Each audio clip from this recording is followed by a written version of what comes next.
All right, and you can hear me. All right, enough waffling about. This is, of course, the end of February live stream. I, unfortunately, as often happens, it started off, it's going later than usual, but I'm sorry, there were just so many releases from Blackwell to RDNA 4, FSR4 testing to the 9950 X30 and 9900 X3D, to where, sometimes I just don't think it makes sense to do a live stream until the dust has settled a little bit and we can just talk holistically about what's happened over the past 4 to 6 weeks in the market. And that's what we are doing today. So if you haven't watched one of these before, what I'm going to do is go through my outlined information, which usually includes leaks and also questions from Moore's Law Z patrons. But of course, you can also submit a tipped question in the live chat as well, and I will work through those at the same time. But let me get to the stuff I'm pretty sure you guys are most interested in here. And that is RDNA for resupply information, which is really all anybody can talk about at this point is GPU supply. It really does feel like 2021 again, doesn't it? Okay, so let me see here. Maybe do that as well. All right. So I didn't put together a leak card for this one. I didn't think it was quite necessary, but I have talked to a handful of sources, and some of these sources have talked to, I guess I won't get any more specific than dozens of people, whether they're retailers, AIBs, distribution types. So, like, not only do I sometimes, for example, I'm just letting you guys know, talk to someone who's in distribution, but then they will also tell me what they are hearing from their other friends in distribution as well. And so I'm going to go through 3 different people, the information they gathered. First one is from a major online retailer. Again, huge online retailer. We've all shopped at this person. Won't say which one it is to be sure. And this person wants to assure me that AMD is still shipping and this is one warehouse for, one area, like dozens of cards multiple times a week. Some warehouses are probably getting hundreds multiple times a week. And so AMD is shipping RDNA 4. This isn't like a lot of GPU launches we've seen over the past few years where there's like 1,000 cards at launch and then none for months. AMD is regularly producing RDNA 4 and shipping these graphics cards. So that's the good news. The bad news is, and there's a link in the description to a picture on Twitter that shows a pile of RDNA 4 graphics cards, and then next to it an RTX 5090, one RTX 5090, one or two or something. That is what's going on, though. This person tells me, again, at a major online retailer, that like I asked for like the number, and I usually don't say the exact number, but like the number of each generation and how many of each type of card is coming in. The person wouldn't even give me a number for the RTX 50 series, meaning that they're not shipping anything. Like if one warehouse gets 100 RDNA 4 graphics cards in a week, Nvidia will get like 2. Like it's nothing. And so that's a real problem here that I think people need to understand. This is something I wanted to outline. Like Nvidia controls like 70 to 90% of the market. Let's call it 85%. They control that. It depends what you look at. I think John Petty had them around there. Nvidia has about 85% of the market. You can do the math with me if you want to on the side. If AMD is 15% and Nvidia is 85%, and Nvidia is shipping a fourth as many times as usual, and then AMD is shipping twice as many cards as usual, that's still half the cards the market needs in a given quarter. So I think we need a level set here when we talk about what's going on with supply there. That even if AMD was shipping twice as many cards, the amount of cards Nvidia is shipping would still create a dearth in demand and raise prices above MSRP. That's just going to happen when the dominant player isn't showing up that year. It just is. It's just going to happen. Now, I'm not even sure if Nvidia is supplying a fourth of what they usually do. But let me move on here to a second person I talked to. This one's interesting. This is from a US retailer. Another anecdote I heard is that there were delays in some shipments, specifically to the West Coast of the United States, I was told, because they didn't have enough trucks for how much RDNA 4 showed up at like a distribution warehouse or something. Like that, all of these graphics cards from RDNA 4 arrived. They showed up with trucks, and it was more than they expected. So again, I say this because even though these cards are selling out, it is because Nvidia is not shipping any cards, and Nvidia is the dominant player. It is not because AMD isn't trying to ship cards. At least that is what I'm reporting from the people I've talked to, at a minimum in the United States. I hear similar things in Europe as well. Now, final retailer here, there's a bit more specifics. So I think I keep seeing, and this happened with the 30 series launches, even 40 series launches, there is a misattribution of blame as to why prices are going up and who's causing it. It would sometimes be the AIBs, and other times it might be middlemen stockpiling cards. But I talked to a retailer today, actually, before the live stream, just gathering last minute information. And I was told, well, I won't say the exact number, but let's say this person would pay between $640 and $680 for a non XT 9070. And that's before markup. So they still have to, I was told, handle like shipping. They still have to stock it. There's a credit card processing fee if someone walks into the store and buys it. So when you see this pricing, just know that the retailer themselves is like with a 9070, if it's selling for 700, which is what this particular model will probably sell for at their store, they paid like that much. They paid like $50 below that before shipping, before credit card processing fees. They are not making a $700 9070. The retailer is not making $150 on that. They're lucky to be making $20 to $40 on it. So that is either then the AIBs cranking up the cost, which that does sound like that's happening, by the way, or some distributor hoarded them. It is not because the retailer is doing this. Here's another example. I was told by this person that the 5080 before shipping, before accounting for like what if there's a 1% chance the person returns it and restocking fees. This person told me they are buying RTX 5080s for they're being quoted over $1,300. That's what I'll say. Before markup, before shipping, before credit card processing fees. Again, so that's either a middleman problem or the AIB is charging that much more. So just don't blame the retailers. It's rarely the retailer's fault. Now, on top of this, unfortunately, yeah, I don't have. Before I get to my major conclusion here of all of this stuff I'm leaking right now, unfortunately, I'm hearing that Nvidia might be like this for the rest of the year. Like that, multiple AIBs are saying that they're not expecting more allocation until, and it's a quote, until the AI bubble pops. So if you think of it that way, maybe Nvidia will increase production. I still have a suspicion they might produce a lot of RTX 5060s just so they can try to satiate percentage demand, right? Like not everyone wants an RTX 5060, but maybe that's, a third to half of the market in just 5060 and below. Maybe Nvidia will just supply a bunch of that so at least there's some grease. They're greasing the wheels of the market.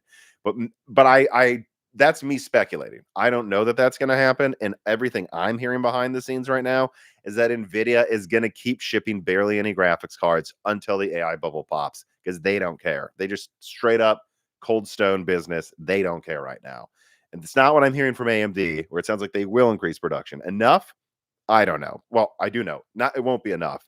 But will it be the maximum amount they can? Not sure yet. On top of this, another whisper I heard this week is that Intel isn't even ordering more wafers for Battle Mage. Does that surprise me, the person that outlined how ARC was going to slowly shrink and that it's all happened how I laid it out a couple of years ago? No, that doesn't surprise me, but I just think people should know that Intel is definitely not coming to the rescue. Like it sounds like they're basically done making Battle Mage if they do another run. And I was even told if they do another run, it's going to be above MSRP anyway. So what all of this leads to, let me recap here. AMD is shipping, you know, at a minimum from what it sounds like. I mean, it might be 10 times the GPUs in some locations. I wouldn't say that globally because that sounds crazy to me. But in some locations, they may be shipping 10 times the GPUs, at least newer GPUs. Maybe Nvidia's still shipping a bunch of 3050s, but AMD's shipping substantially more GPUs than Nvidia right now.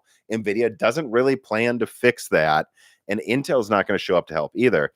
This remains a conclusion of mine. This is a major opportunity for AMD. Like if they were to order more capacity from TSMC to make graphics cards, that would take 6 months for those to show up in the market.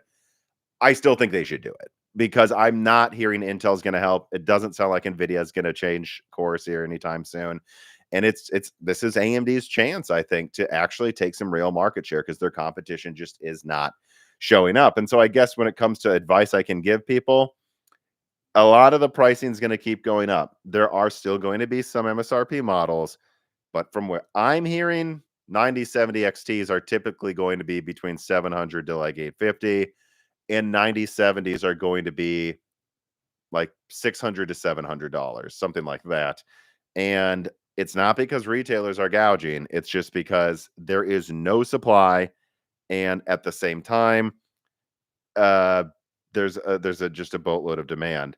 And actually, before I get to the next section, I do want to read, let's see here, at least one reader mail before I continue. So Chris Rich writes in from the Moore's Law is Dead Patreon and asks, are some NVIDIA AIBs still worried about going bankrupt? If so, is the main problem margins or volume or both? Yeah. I've already heard that there's massive layoffs going on at a lot of AIBs. I guess I won't say which ones I've heard it from, just to be safe, because I'm spilling a lot of details today. But just to be very clear, yeah, there's massive layoffs at Nvidia AIBs right now, massive. And so when you see them up the price like this, put yourself in the again. I think people always hear me. Explanation is not support or defending a point. I'm explaining why things are happening. I'm not telling you I agree with it or think it's good. But put yourself in the shoes of someone like, let's see, who's an NVIDIA only AIB? I don't know, PNY. Like, if you're them and you're used to supplying 4 times the cards Sapphire is supplying for AMD, and then you find out NVIDIA is going to be giving you a tenth of what you usually get or something, you know, you're in big trouble. And if you're an AIB, like, I don't know, who's one who still does both? I guess Asus is really the only one left, right? I guess ASRock kind of does, but I don't know that they do. They don't do NVIDIA. They do Intel and AMD. But like, if you're in AIB, especially like Asus, and you're like, okay, usually we supply 85% NVIDIA, 15% AMD, and now NVIDIA is giving us 10% of that. So 15% AMD plus 8% NVIDIA. We're going to sell a fourth the cards we expected to sell this quarter. Yeah, they're probably going to try to make extra money off of those graphics cards so they don't go out of business. And that's also why you're seeing the Lovelace cards marked up to the moon. Again, not defending, I'm explaining.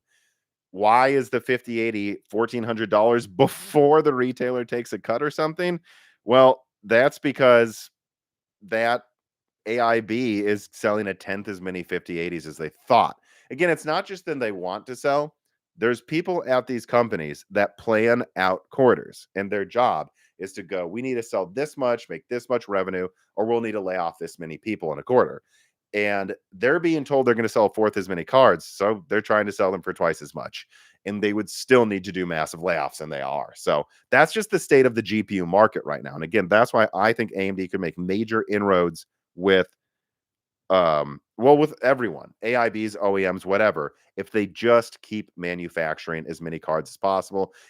I really think they got to go for it this time, because they've got a better product than Nvidia as well. They have something a little smaller than a 5080 that gets close to the performance of a 5080. That it's just a better card. It is just, I would say, a better designed card than what NVIDIA has pulled off with the very problematic and unstable Blackwell graphics cards that they're selling right now. All right, so that's my leak about supply. Everybody, hit the like button. I now want to move on to what I put in the title called MSRP strategy. Like, what really can AMD do in this market? So let me put a new timestamp here. If I can make my mechanical pencil work, that is. All right. So AMD MSRP strategy. Again, I already said this, but this needs to be understood fully by anyone listening to what I'm about to say. Nvidia usually supplies 80 to 90% of the market or something. They're supplying far less than what they usually supply, and they're the dominant player. So even if AMD doubles supply, we are going to be probably less than half the cards we usually need in a market, and prices will go above MSRP. And you need to understand that they're going to be, because there's too much demand and no supply from Nvidia. So what can you do? Because you're not going to get them all to MSRP, guys. Like, that's just a fundamental, like, then this is economics 101. Like, they're not going to be able to with most of the supply. Again, not saying that's good. I'm explaining, not defending. But what I think AMD could do is start a new MSRP supply initiative where, at a minimum, and I've actually gotten pushback behind the scenes on this, but I said to them, just whatever counted as a marketing expense. They should still try to have a part of the supply MSRP and push for some marketing as to how they're going to do it. Like centered around trying to get AIBs to use cheaper components, smaller coolers, not pushing clock speeds to the limit. And then there they provide a little more subsidy to the AIB to get it to MSRP. Because if you look at the market right now, there are like I think there's the two fan Sapphire Pulse, 9070 XT. Yeah, that looks like a reasonable cooler for a 300-watt graphics card. Actually, it does to me. But most of the MSRP cards are arbitrarily MSRP. Like there's giant 3-fan coolers that probably cost $5 less to make than the 3 fan coolers they're selling for like a $750 model or something. If I was AMD, I would announce a new MSRP supply initiative where I go, we're pushing for AIBs to make reasonable sized coolers, use the cheapest shipping they can, don't overdo the board design, don't overdo the power delivery. It's going to be safe, but we're pushing them. And if they can give us a card that is actually does cost less to make, it's not arbitrary, it's not just because of a rebate, then we'll nudge them a little more with like at least a minor rebate so it gets close to MSRP. And especially, by the way, I think this should apply to the RX 9070 because if you think about this, the 9070 XT is an above 300-watt graphics card. The 9070 is 220 watts. I mean, let me think. What does that mean you could get away with there? Yeah, you could get away with a single 8-pin, right? That is especially where AMD should be doing an MSRP initiative for the 9070 non-XT. One 8-pin, reasonable coolers. Like you could almost get away with a blower cooler, although they probably won't want to do that. But like Vega 56, if people remember, wasn't very loud or hot. It was 64 because it was pushed so hard.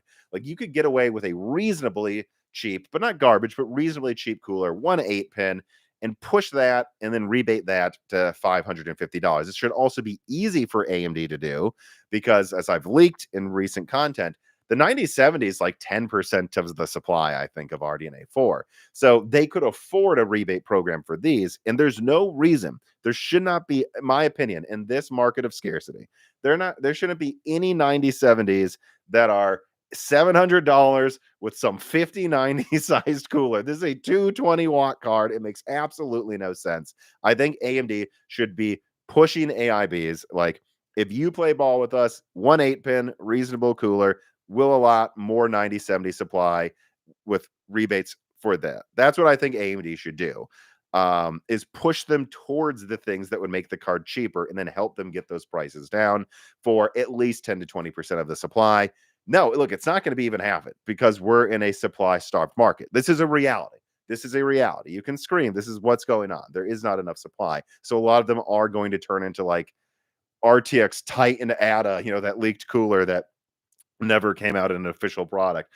They're going to try to do that with as many of these as they can. But there are some of them that you could push them with incentives to do lower price versions. And if at least even 10% of them were at MSRP at all times and kept arriving in stores regularly, that would cause some downward pricing pressure. That would cause some hesitation for someone to go buy, I'm sure soon, a $900 5070 12 gigabyte if they know there's a chance every week on Best Buy a $550 9070 is going to come into stock.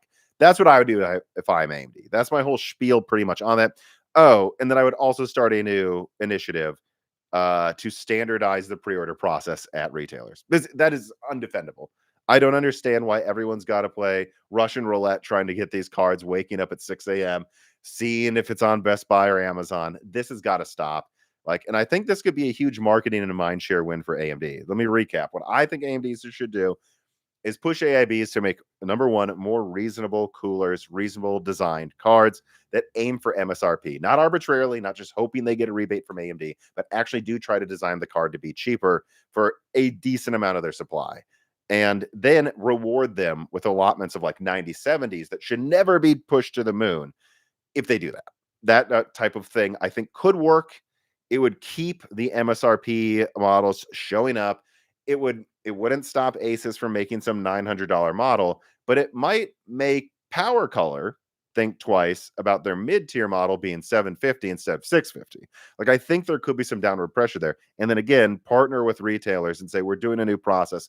we have to standardize pre-orders, getting in line, something, because people want graphics cards. And at a minimum, we need to remove the chaos from trying to buy them, even if we can't completely control the pricing in a supply starved market. So that's a lot of thoughts I have there. I wanted to get that all out there because I think we need to set the record straight on what is possible, because it's not possible for AMD to get all of these to MSRP or just give them to scalpers. Having said that, I don't buy that AMD can do nothing, and they should do something. Unlike Nvidia, who's just, I don't know, I guess they're just fine with it. 5080s being like almost $2,000. This is a real chance for a mind share win for AMD. Okay. Let me now move on. I have a lot to say about Intel CEO as well, but before I get to that, I want to say that this piece of content is brought to you by the OBSBot Meet 2. The Meet 2 is the smallest 4K webcam on the market with the ultimate streaming experience. It is very small. It's right here. And it actually even has a little magnetic base that it can attach to go on top of your monitor or laptop if you want to use it for that on the go as well. And actually, the quality is pretty incredible. It has a 1/2-inch CMOS sensor with a f divided by 1.8 aperture that allows for use in low light conditions with HDR support. And of course, it has AI imaging features like auto framing. Like if it sees me here, it can like center the frame on you. You've seen me, move my camera around all the time. It has close-up mode, gesture controls. You can enable it so you can actually tell it to go do things with your hands. And it actually comes in a bunch of fun colors as well, as you can see on here. And, the final thing I would also say, I'm using an OBSBot camera right now. I've been using it for a while. I used to use a larger camera, but the ease of use, the ability to move the camera around, look at things in my office, follow me, get different shots, the quality's pretty dang close to a camera that costs like 5 times as much. And so I genuinely recommend it. You're seeing me use this camera right now. And so if you want to check them out for yourself and support the channel, follow the links in the directions below. There's a link to the Amazon page where you can buy it there, and also a link to their official store. So please support Moore's Law is Dead by supporting OBSBot by checking out their Meet 2 camera today. All right, now it is time to move on to Intel. Let me see here, because boy, is there news at Intel right now, and I actually have kind of some insider information on it. All right. So as we all know, let me just put this down too. Let's see. Yeah. So Lip Bhutan is the new I just want to make sure I got the name exactly right. Is the new CEO at Intel. And from what I've heard, just by all testimonies here, is that this guy was the opposite of Pat Gelsinger years ago. Like basically, he was early in saying, look, we can try to like meet demand and like make these new products here, but we can no longer like spend as much as we are. We should reduce the size of the company. It's bloated. And he lost that argument and basically left Intel's board or something, I believe, years ago. And then Pat won, and Pat said, you know what we should do? Spend on everything, even though we're already way larger than any other company has needed to be for what they do. And that was a horrible decision here. And so let me get to this here. I actually reached out to industry like veteran Daniel Nenny. He's been on Broken Silicon multiple times. I was like, let me email this guy. Like, what does he think about the new CEO? And Daniel told me he immediately likes him. He's known him for 20 years, and he thinks he could be the right person to turn this around. There's a link in the description to Daniel Nenny's post on semiwiki.com. I recommend you check out. And I thought his analysis there was pretty interesting. He does believe that Lip Bhutan is going to be the sort of person that's going to make very harsh decisions, but ones that could keep the company alive. Daniel Nenny seems to think that he might split the company in two, that there might be something with like Global Foundries coming in to have Intel Foundries as their own thing and run that, and that the other company will be the design side, and there's probably going to be layoffs. So none of that's happy, right? Layoffs, splitting the company in two, but this guy knows what he's talking about. So I thought it was worth sharing Daniel Nenny's opinion on this, and that it almost sounds like some people behind the scenes think that the new CEO of Intel might end up sort of like splitting the company in two and then accelerating their design teams, partnering with TSMC and maybe Global Foundries and Intel Foundries where possible, but then at the same time, trying to do so more leanly with that company and maybe making Intel foundries not spend as much money trying to keep up with TSMC, that it could be almost like something in between Global Foundries and TSMC, where they have cutting edge nodes like 18A, but they're not necessarily trying to beat TSMC to the most advanced node, but they're actually advancing, unlike Global Foundries, which I believe is still on 12 nanometer, right? Like, so something like cutting edge, high capacity, but not as expensive as TSMC and not quite as cutting edge. But again, far more cutting edge than any other foundry. Like, that's kind of where a lot of people see this going. So I just wanted to say that, I've seen a lot of hesitation there about the new CEO at Intel, and I share some of it, because the one thing I have to admit is everyone is excited about Pat Gelsinger behind the scenes. Like, genuinely, it wasn't like I just was happy. Like, the people I talked to were excited about Pat Gelsinger, and it just didn't turn out well. So I get why people would say, well, why should we be excited about this person? And you have a point, but I would also say this person is the opposite of Pat Gelsinger. So let's see what happens. But a lot of people think this is the right person for the job. Like, it's not like Intel saw Pat Gelsinger have all of these issues, and then they went, you know what I'm going to do? I'm going to hire a different engineer with moonshot ideas who wants to do all these crazy things. We're going to bring in someone who's going to be an adult about the whole thing and admit that Intel's in a bad place and needs to make some hard decisions so that they don't lose everything. And so I think that's what's going to happen with Intel. So, we'll have to see how this develops. I don't know that I really have that much else to say about them right now. And I think now we can start to get to some reader mails.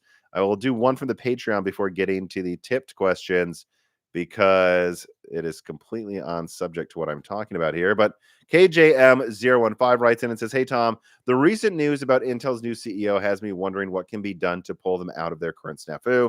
With CHIPS Act funding potentially getting rescinded, new tariffs, and TSMC being over capacity and large performance deficits compared to AMD, what can they do to keep the ship afloat? Will they sell off their foundry division? Something needs to happen to their foundry division. It's under capacity, bloated. It's just something needs to happen there. Whether it is this like rumored like stake in Intel foundries that TSMC and other companies could make, something like that would make sense to me. And then they need to just, it sounds boring, but it is this simple. They need to just focus on what they can do well. They have an x86 license. They do still have some talented engineers at Intel. They need to stop the vanity projects, like, again, ARC, which is one of the things that has bankrupted the company. These adventures into things that are never going to make as much money. It's just a good core CPU design and good AP for the SoC, good relationships with OEMs, and just thrusting that into the market instead of trying to get everything else at once and kill Nvidia at the same time, which you're never going to do now. Like, I hope they at least admit that. But that's what I think they're going to do. Let me get through these Intel questions, and then I'll get to all of the GPU questions, because I have pages of them from the patrons and I can see the live chat. PC Dog writes in, and he says, is there any reason to buy an Intel 200 series desktop processor? Do you recommend any of them? Blanket statement, not really. I'm sorry. Like, if I go to Newegg right now, oh great, now I have to remember how Intel even names their processors at this point. Like, what is an Ultra 5? Was it 265K, 255K? Let's see. 245K, that's right, because they changed that for some reason. So that's going for $320. You got 6 P cores, 8 E cores, right? And how much can I get a 5700 X3D for?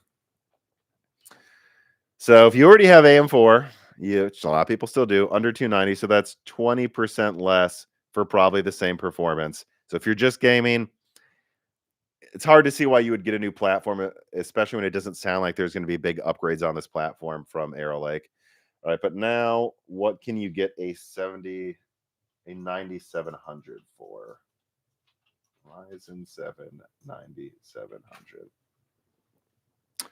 So there's a 9700 or 9700X. Maybe they don't have that yet. Let's see. 9700X. So here's the problem, though. That's about the same price as the i5. I guess you can argue for production tasks. You might want to get that. Yeah, I would say the Intel processors I could recommend doesn't really change from like what I thought during late stage Raptor Lake, which is in the $100 to $300 range. You can often find a crazy deal on an Intel processor. That's probably what I would recommend then. And anything else, I can't really do the high end ones. They just don't seem as good. Really, they don't. And so I really wouldn't recommend them. If you want the ultimate processor, you'll get the 9950X3D. If you want ultimate gaming, and still the 9800X3D has really high all-core boost clocks. So it's not bad for creators. Get the 9800X3D. And if you want content creation and you don't need to hit 400 frames per second or something, get the 9950X. Or the 9900X is often at a huge discount because no one wants a 12-core model. So I won't say that there's none of them I could easily, like, I would never recommend them, but I really have to like bend over and squint to come up for a reason why I would choose an Intel processor that gives you really in mixed applications the same performance as AMD, and gaming worse performance, and heavily multi-threading, I guess more performance in the mid-range with the i5, right? But also you're not going to be able to upgrade to Zen 6. And you see, again, you're not going to be able to upgrade to Zen 6. But if they have a good enough discount, that is win. Like, if you can find an Arrow Lake i5 with 14 cores for 250 or something, sure. I guess you could get that over a 9700X if you're never going to upgrade. Sure. But anything outside of something like that, it's just hard for me to, it's hard for me to justify recommending pretty much anything. Chris Church writes in and he says the 9950 XRD turned up and just won everything, and it did so effortlessly. Medusa looks like a huge improvement on top of that. Do you see any real hope of Intel being able to make a challenge in the next year or two? No. I think Zen 6 is going to crush Intel. And then Nova Lake end of 26 or 27 has a chance of competing with Zen 6 Medusa. So I guess we'll just see what happens. That is all I could really recommend. Or that's what I would predict. Chris Church writes in again, it says, let's say you're Nvidia and Intel's new CEO comes over and offers to kill their consumer GPU division if Nvidia allows Intel to use their technology instead. Let me make this a timestamp here. Do you say yes for the short-term extra revenue, or no, because longer term you want to sell your own APUs that compete with Intel? What about if you're AMD? So yeah, Nvidia, Intel, kill APU. So there's a few things we don't know though about Nvidia here and their APUs, like Project Digits stuff. I'm still hearing mixed things about Project Digits, and by that I mean not literally the project, but like Project Digits was like the Threadripper Skunksworks offshoot of a big APU laptop program Nvidia is working on behind the scenes. But depending on who I talk to behind the scenes, it kind of sounds like that program might not be going well. So if, and these are all ifs because I don't know, if behind the scenes Nvidia is having second thoughts about entering laptop APU, I would consider this offer from Intel, but it would be through the mindset that Intel has no cards to play here. Like Chris, who wrote in here, you said Intel would kill off their consumer GPU division and allow Intel to use their if Nvidia allows Intel to use their technology. Intel is not holding any of the cards. Like, why would Nvidia take a threat like that seriously? Intel it'd be like, oh, Intel, you're going to kill off your GPU division. You already are. So like, what am I getting out of this trade? In reality, what it would have to be is Intel promises like they're kind of done with that. But the only way you do that is signing a deal with Nvidia where you're like, for the next 10 years, we're buying Nvidia chiplets. That's what they would have to do. That way, Nvidia knows they're serious and they're getting a huge win out of it. But without doing that, I don't even know what the agreement really is, you know? And then what about if you're AMD? No, I wouldn't make any deal if I'm AMD, right? I mean, again, I guess I would accept some huge deal to sell Intel APU chiplets, but no, I would not. AMD, I wouldn't do it. Nvidia, if Intel would sign some 10-year contract with them, you know, I'd consider doing something. But it would still kind of be like, we're still going to make APUs if we want to, but you're promising to buy ours, so don't worry, you're going to be able to make good things as well. Because again, Intel's in no position to dictate really anything to anyone here. All righty, now let us move on to GPU questions, which, oh boy, do we have a lot of those. And I will start in the live chat with the oldest question I can see in it. So this comes from Confused Council. That's a funny name. If the AIBs do not get cards, How are they going to stay in business or keep those divisions going without selling at maximum margins? They're not. They'll go out of business. I'm hearing about massive layoffs at AIBs, massive layoffs. Are the AIBs talking about closing divisions or cutting back? Yes, they are. Like that, it is that bad for AIBs right now. I'm Gliding here writes in. So what I understand is that MSI picked a hell of a time to drop AMD and go exclusively with Nvidia. Yeah, but this is something that we could see coming uh for a while now, right? Like I think I remember reporting last year about MSI pivoting more and more towards Intel and Nvidia over AMD. And even Steve from Hardware Unboxed came on the show and was willing to openly say he knows that's what's going on. So yeah, that's happening. We've known it's been happening for a while. But you got to understand why MSI is doing this. Because I've heard from people at MSI behind the scenes, and they're very dismissive actually of like people who go, because this started happening around the 7800 XT. Remember, anyone here, correct me if I'm wrong, during the 7800 XT launch, didn't MSI like basically not support the 7800 XT? This has been a long time. This has already been happening. And I remember talking to someone behind the scenes about why that was happening. It was basically, well, MSI is like, you guys don't get it. If we get more allocation from Nvidia for focusing on just Nvidia, that just saves us money because most of our volume is Nvidia. Yes, because the volume is low, maybe they're regretting that.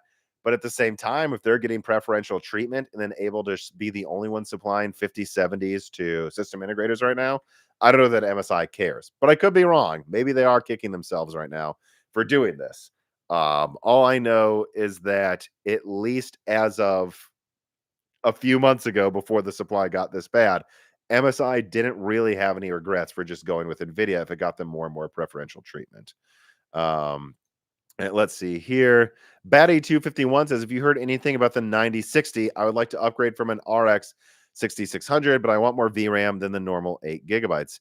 Yeah, I mean, look, I leaked Navi 44 details, what, a year ago? More than a year ago? 128-bit. I believe it has 32 compute units. Let me put down actually a time stamp here, because I think that there's some people that think that because I haven't leaked a million videos 9060 XT, it means I have nothing to say. It just means I have nothing to update from what I said a year ago. Like, go watch that video. I forgot what it was called. But sure, here it is. 128-bit. I believe it's 32 compute units.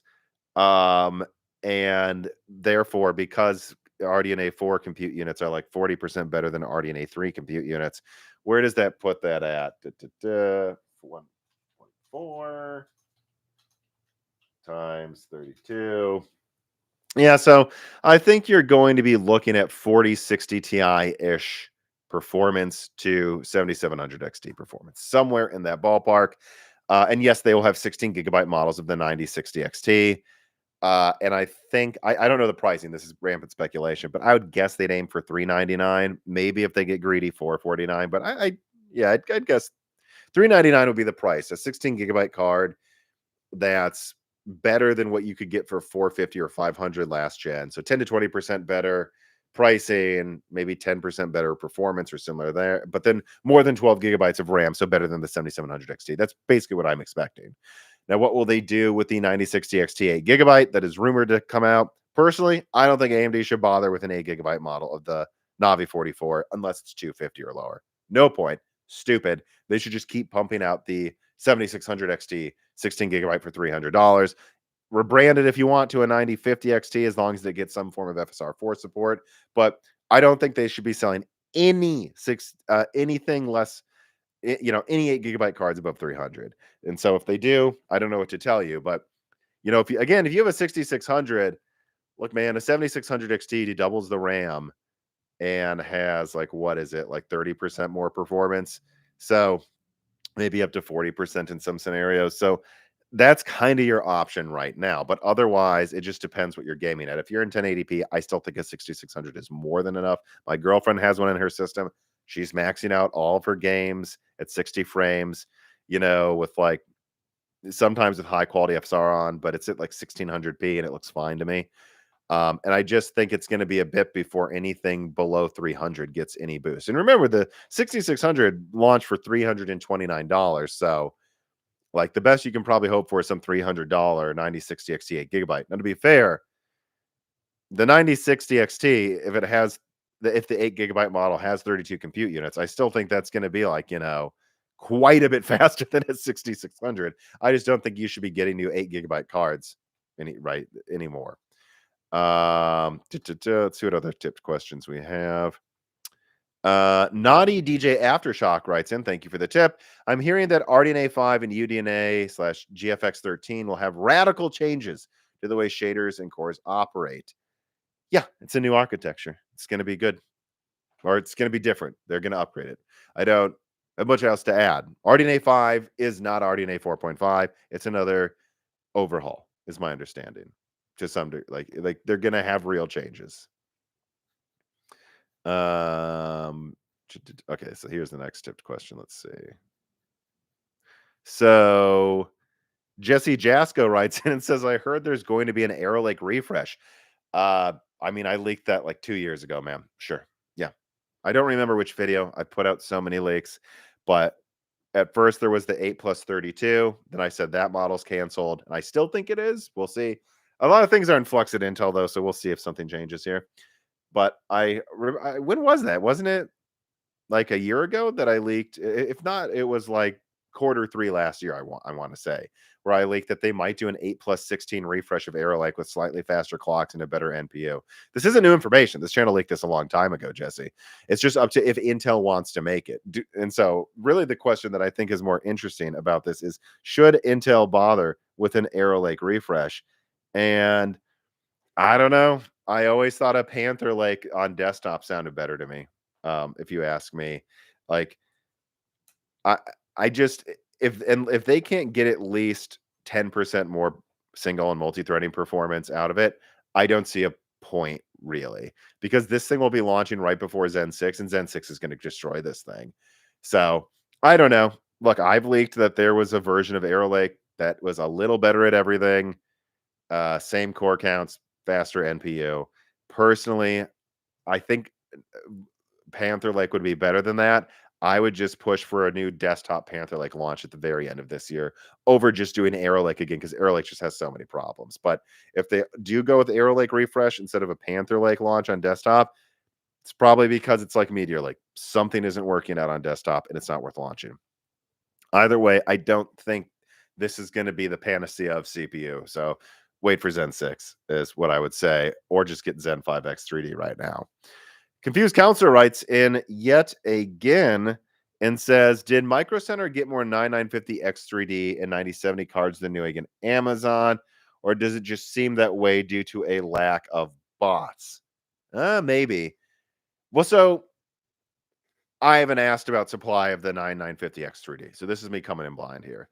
But what I would say is Micro Center has an increasingly close relationship with AMD, especially I'm told with X3D launches. So yes, I would bet Micro Center got more supply, relatively speaking, to the size of their company, at least than Newegg and Amazon. I would just guess that and feel pretty confident.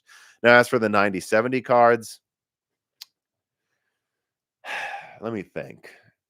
If I think about like the dozen retailers I talked to and like what distribution they got of what, I remember it being kind of random which retailer got like maybe 20 to 50% 9070 versus only 10%.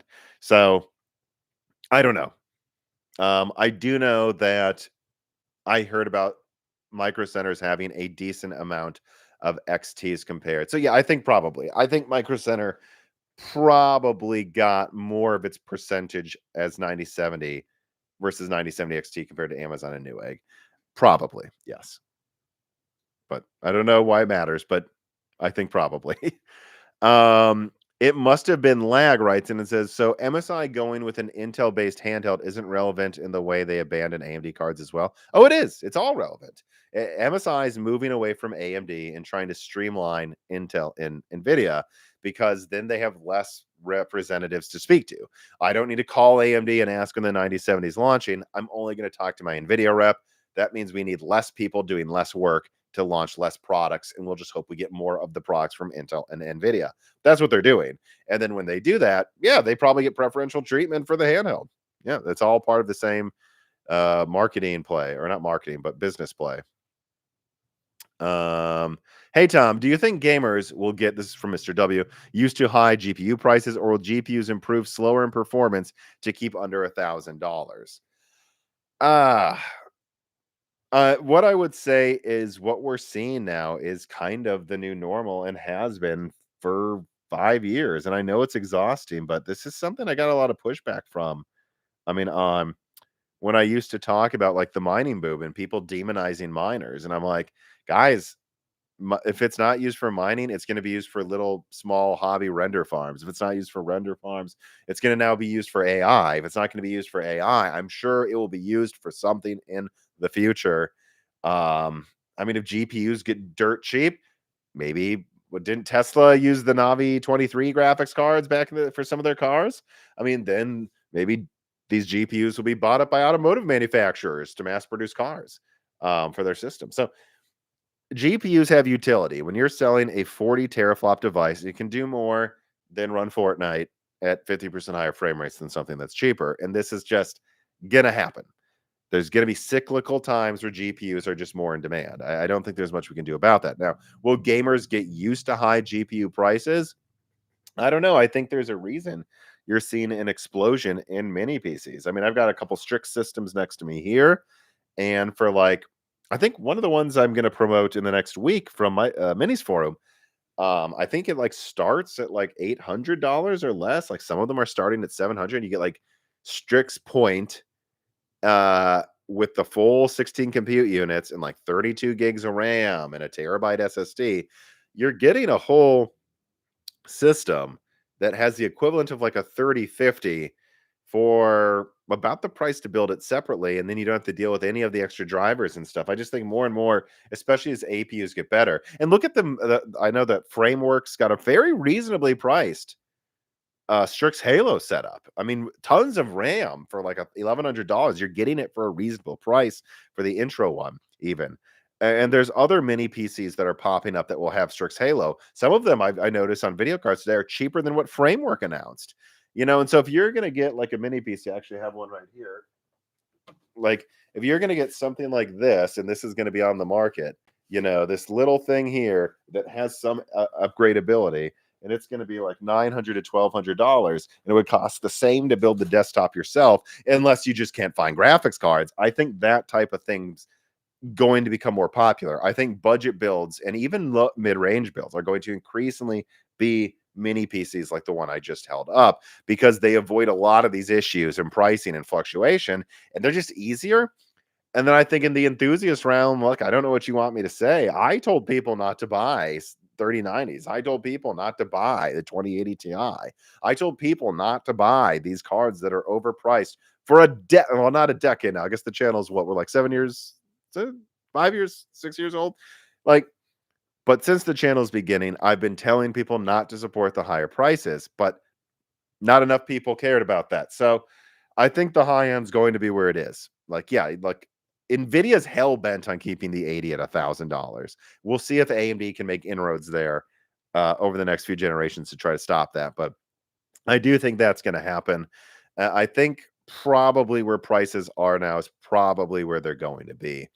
Let's just hope they actually can be MSRP, where the mid range stays 500 to 700, the high end stays 800 to 1200, and the low end stays 200 to 400, and it doesn't keep getting worse from there. But if inflation keeps going on because of these Galaxy Brain tariffs, I don't know what's going to happen and when prices will come down.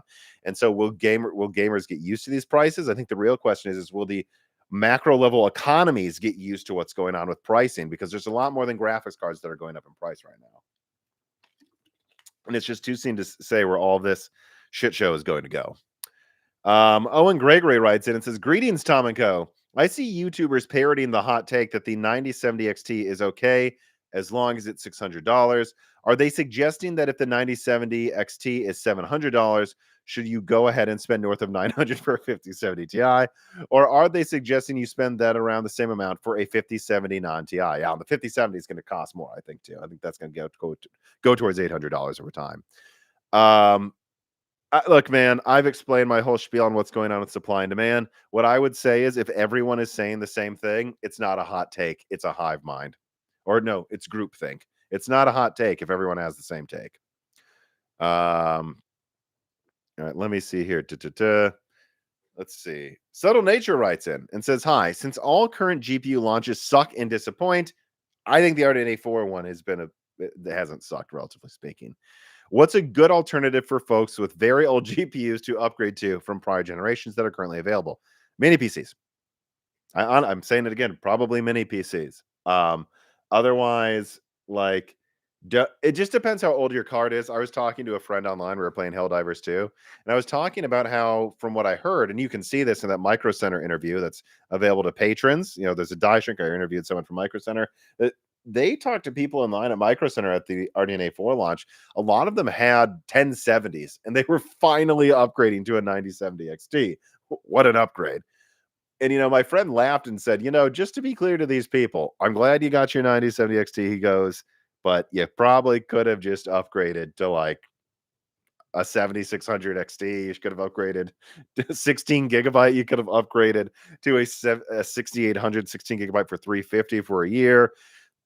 There's been time to upgrade. And this channel, me, Dan, we were advising everyone upgrade late last year in quarter 3 when prices were down and we knew that the launches were going to be half a year away. It turns out that was very good advice. But my advice to those people is just make sure you know how strong your graphics card actually is before you're not sure if something's worth upgrading to. So if I go to the GTX 1070 on Tech Power Up, this thing is weaker than a 3050 in a lot of the newer games. 3050. A Vega 56 would be a little bit stronger. You can get those for nothing. And if I keep scrolling down, a 6600 will be stronger. 3060 is stronger, gives you 12 gigabytes of RAM. So I can't know what people should do until you tell me the exact card. But I know a lot of people are clinging to 1060s and 1070s still. And I would remind those people that you can still sometimes, and well, let me check. Maybe it's not true anymore because of shortages. Let's see. RTX 3060, 12 gigabyte, which has aged pretty well, actually. You can still get a 3060, 12 gigabyte for less than $300. And so just remember, if you're clinging to a 1070, that's still like a 30% upgrade and 50% more RAM. And if that's not good enough for you, I mean, what's 7600 XT? Really? Is it that much faster? It says 7600 XT is like 60-70% faster than a 1070. So just remember, if you have a 1070, you can go on Amazon right now and a 7600 XT from a 1070 will feel like going from like a 4070 Ti to a 4090 or something stupid like that. Like, that's a pretty big upgrade, guys. Yes, you can get it for 330, so you can still get it for MSRP. I'm sure you can sometimes find it around 300 as well. So just remember that. And that's the only advice I can give you. And if that's not good enough for you, how much stronger is, let's see. Remember, that'll have double the VRAM as well, so you're future proofed in that regard. And so how much stronger is a 9070 XT from that? Over double the performance. Yeah, so just remember too, if that's not good enough for you, if you can find a 9070 XT for $700 or less, you are getting something. Let me go back to the 1070 here just to see how silly it is. Just remember, if you go from a 1070 to a 9070 XT, you are getting a almost 4xing of performance, over 3.5 times according to Tech Power Up. So there's a lot of cards below the 9070 XT if you're desperate that are cheaper that you could get. I just think there's some people clinging to some of these super old graphics cards right now where just know where you are because there's other stuff that you could get. Let me see here. Got a lot more questions coming in. Jake sent 2 questions but retracted them. Thank you for the tips, Jake Storms. Oh, here it is. Third try. Jake Storms writes in and says, any hints yet if there would ever be a socket that maybe exists alongside AM5 for big APUs that would help displace all GPUs generally? No, I don't really think so yet. I know they're working on an AM6 or at least an AM5 plus, maybe for Zen 7, if not for Zen 8. I don't know. That's probably a new leak for me, but they are. And it's not 100% decided if Zen 7 is on a new socket, but they're working on the new socket. And I'm not sure yet if it'll have backwards compatibility, kind of like AM3 Plus and AM3 did.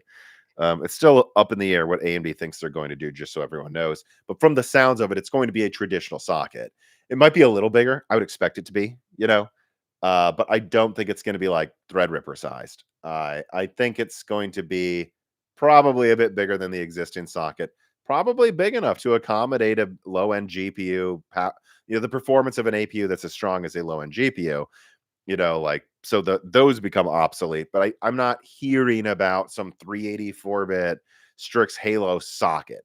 I think you're going to keep seeing AMD kind of do the same thing they do moving forward here. Batty251 writes in and says, for Zen 3 users, is AMD's Zen 5 worth the upgrade with its performance gains? Yeah. Or would waiting for Zen 6 offer better value? So let me actually put a timestamp down here. Shopping advice. So yes, that's going to be a massive, massive upgrade. It just depends what you have. Like if time is money, just get a 9950X. That's what I'd recommend. If time isn't money and this is mostly for gaming, I would just lean towards getting a 9800 X3D and calling it a day. And just know that if Zen 6 blows you away, look, you'll be able to sell that 9800 X30 on eBay, I'm sure, for at least 250. You can go get the 12 core or 24 core Zen 6 X3D in a couple of years, and it will feel like a massive upgrade. If you want to upgrade now, do it now. Again, I think prices and inflation is going to possibly continue a bit out of control. And so if you need stuff now is the time to stockpile. Do it now. Don't wait. Need a new car? Buy it now. You need to build a new system? Do it now. Do it now. I think you won't regret it taking this advice. Thalo215 writes in and says, have you noticed that very few tech tubers other than Jay's 2 cents have talked about how smooth the drivers and software have been with the 9000 series? I don't know. I mean, not really. I think stability is a thing you want to have, and it's bad if you don't, but if you have it, it tends to get less praise, but you're doing it so that you don't get bad reviews, right? I do think there should have been more critical takes on the B580 not working. I mean, I'm sorry, the B580 still basically doesn't have XE super sampling support. XE2, like, where is it? There's like 1 game, 2 games. I had developers telling me Intel isn't giving them any evidence they're going to support XE2 moving forward, that they just farted it out and they're done. Like, I think people should be way more critical of that. But otherwise, I think it's basically, does this work or doesn't it? If it does, we're going to evaluate a product based on performance. If it doesn't, you're going to get demerits. And this is where it should be. AMD should be seen as having drivers as good as Nvidia, and they need to keep doing that. But I don't know. It's not something I'm like hyper focused on. It's just something that maybe should be brought up a bit more because Nvidia is having issues. Discerning Dash writes in and says, on Newegg, I was able to grab an RX 9700 gigabyte overclock for $670. Yes, it's $100 more, but still better than buying from a scalper for $1,000 plus. The RX 9070 is way better than a 7800 XT. Yeah, it is. And new generations can do 4K. Yeah, I mean, look, that's where it's at. I would have a hard time recommending it like above 700, but if it's below, from what I'm seeing and what's going on with prices, like the new quotes being said to retailers for shipping cards before you mark them up, you probably did better than most are going to do next month. I'm just being honest with you guys. I don't like reporting that. I'm not defending it. That is what I'm hearing. Get woke go broke writes in and says, I have a question. Do you think AMD will pull a 6900 XT series with the 9000 XT, like drop a 9090 XT 32 gigabyte model? So I'm holding back on talking about what I know about Navi 48 Ultimate. I think exclusively leaked that this is something AMD might launch in the next quarter or two. But honestly, I don't want to give too much more away. If you want hints at what I think it's going to be, listen to The Last Broken Silicon. Go listen to The Last Broken Silicon. I believe it was episode 300, the big 300. And I dropped big hints on what I think Navi 48 is going to possibly be, but I won't say publicly because this is something you don't want to get wrong. But there's a chance AMD's planning big moves. There is. And I'm excited if they do. Nvidia needs to be spanked super hard this gen. They just do, people. Let's be honest about that. All right, let me continue with more questions from the patrons. Otherwise, keep the tips questions coming in. We are still going strong here. Low Res Gamer writes in and says some folks are rumoring that the Nvidia 50 series supply is going to pick up. Who? Any updates or whispers from your sources? Yes, I said them at the beginning. Also, if supply does pick up, is there any sign the huge AIB markups will come down? I don't think so on the Blackwell side. On AMD, if they increase supply, I think a little, yeah. Or will the prices stay high as tariffs and profit taking stay with us? It's not, it's per card profit taking for AIBs, low res gamer, but I'm hearing about massive layoffs at AIBs. So I don't think this is them trying to stay in business more than it is milking, I think, at this point. They have no supply from Nvidia. They're laying people off. I'm not telling you to feel bad for them. I'm not telling you it's good or bad. I'm just reporting why they're doing the things they're doing. And I don't think they're going to be lowering prices on Nvidia's side anytime soon. If these tariffs continue to go into effect, and the people I talk to behind the scenes and think it's going to get bad with the tariffs, like really bad is what everyone's saying behind the scenes. And so yeah, I don't think it's going to be good. I don't think so. I think especially on the Nvidia side. Ketafuki writes in and says, hypothetically, if graphics hardware got a hard carve out for China tariffs, okay, and I find that unlikely, and the import situation settled down, could the current RX 9070 XT MSRPs hold? Is AMD doing a 20% MSRP on new shipments simply because the cards lose money otherwise? Yes. Yes. Is the 90 set well, it's complicated. I would say it's complicated. Is the 9070 and 9070 XT really a pair of the $750-$900 cards? Now, that's where I'm worried they're going to go to. I'm just again reporting what I'm hearing. Yes, I'm hearing that the 9070 and the 9070 XT are going to go to becoming closer to like $700 and $800 cards. I'm not telling you I'm happy about it. I'm telling you that's what it sounds like it's going to happen. There's panic buying, shipping costs are skyrocketing. They think the tariffs are here to stay for a while, and that's going to jack up prices. I mean, think about like an $800 card. What is that? What's 600 multiplied by 1.25? What is that? There's real things making these cards go up in price, and it sucks. Now, were the tariffs to go away, were everyone to do, were the wars to end, and everyone were to sing "Kumbaya"? Yes, they could be MSRP. I don't think the price is artificially fake. I just think there's things raising the prices. Florida Man writes in, AMD has repeatedly stated that there will be restocked MSRP models. Is this trustworthy or aspirational? If you think they're lying, you should sue them. I mean, come on. How much stock will be coming in for the next few months? Not enough. Not enough. Not remotely enough. AMD had a big launch. They're resupplying, but it's not remotely enough. It isn't. All right, let's go to Anthony Le right here. Thank you for the $5 tip. Any upgrade recommendations for a 1080 Ti for LLM dev training use cases? I don't want to pay Nvidia's crazy prices. So let's go to the 1080 Ti on Tech Power Up. Boom. Navi 48 Ultimate might be a good one for you soon if it turns out how I'm hearing. Although, it's not going to be cheap. I don't think if it's if it's what I'm hearing, it's not going to be cheap at all.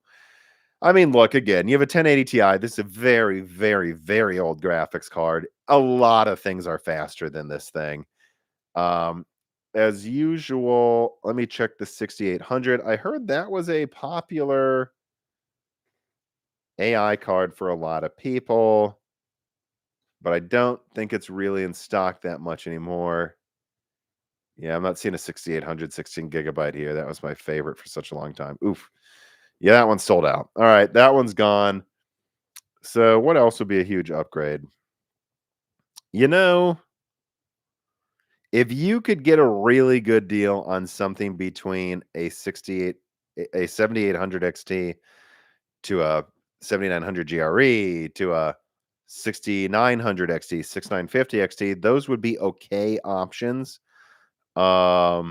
Otherwise, man, I would get the 9070 XT or the 9070. And if that's not good enough, just know that, let's see, where is it? Even a 7600 XT is probably 10% faster with more RAM. And if you're doing AI, you might just need the more RAM. I mean, honestly, check if it's stable. This is going to blow people's minds, but maybe you should consider ARC. Um, like, what is an A770 here? Yeah, I mean, if it's just for AI and you're sure ARC will work, well, actually, the A770 isn't even faster than the 1080 Ti. Okay, so never mind on that one. I forgot. I keep forgetting that ARC is terrible and the A770 is actually weaker than the 7600 XT. So never mind. I guess I retract that. I was going to try to be nice. Yeah, I mean, if you could get a deal on a 3090, but I'm guessing you can't anymore. The time to buy really was a couple months ago. Yeah, 3090s are crazy. Yeah, for what you get. It's hard for me. Try to get a 9070 XT or 9070 for less than 800. Again, this isn't me telling you this is what I want the cards to cost. But if I look, I mean, God, a 3090, which is weaker, a lot weaker than a 9070 XT, is going for over 1,000 now on eBay. A new 9070 XT is a better choice. It is. I'm not saying it's good, but that is a fact. Discerning Dash writes in again. Thank you for the tip. Tired of Nvidia, the Apple of PCs. Quite a bit worse than Apple right now, people. Let's be honest. Will never buy one again. I'll only buy AMD CPUs and GPU now. I'm glad I bought an RX 9070 and I won't have to upgrade for a while. Yeah, and that removes the hassle too. If you just get it, you're done. You know you got what you need. You know, there is something to say about peace of mind there on that one. Sorry, I was just looking at something. All right, let's see. All right. Owen Gregory writes in, howdy, fellas. Is it possible that a healthy release of Navi 44, so 9060 series for everybody listening here, and GB206, so presumably the 5060, let's hope on that one, although I think it probably will be, could ease pressure on the higher tier cards and increase availability and potentially stabilize prices? Am I laboring under the misapprehension that the GPU market will look a lot better in Q3 and Q4?